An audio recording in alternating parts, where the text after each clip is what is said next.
Okay, being a leader is hard, but it's worth it. And the reason why it's worth it is because you didn't really start as a leader to have your own needs met, to serve your own interests. That might have been what interested you in leadership at the beginning. Maybe the idea of the corner office or the title is what kind of intrigued you into getting into leadership. Or maybe you saw stories of great heroes who did amazing things and won accolades and was honored and rewarded for their work in material ways.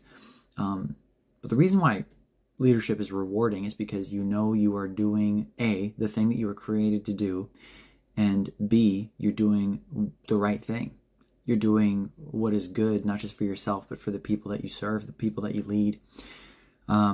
There's a book that I've read by Simon Sinek that talks about the stories of Navy SEALs and how they work to take care of each other, and specifically those who are in leadership have a mindset of a leaders eat last kind of perspective to life in leadership, where they do everything they can from the top down to do everything they can to benefit the people that are under them in leadership and their authority.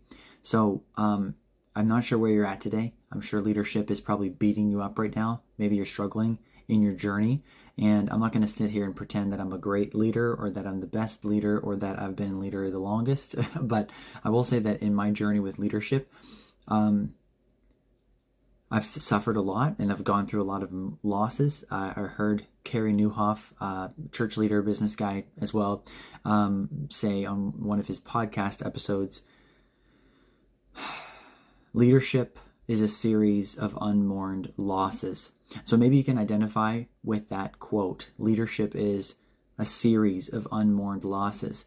And another podcast I was listening to, Craig Groeschel, as he talked about, the tension of being broken and still being a leader. It's one thing to know that you're doing things for the right reasons, to know that you're living in accordance with your purpose as a leader, and yet also still live in the tension of being broken, of struggling with your mental health, of knowing that you have things going on. There's skeletons in your closet. You're wrestling with secrets that you're keeping about your condition, about what you're going through, about your burnout, about your stress, and still try and lead well at work or at home. So in that podcast, he talked about how you can be broken and be enough. You can still be broken and be enough. You can still be enough and be broken at the same time. And lastly, one of the quotes that I've recently heard, you can be a masterpiece and a work in progress at the same time.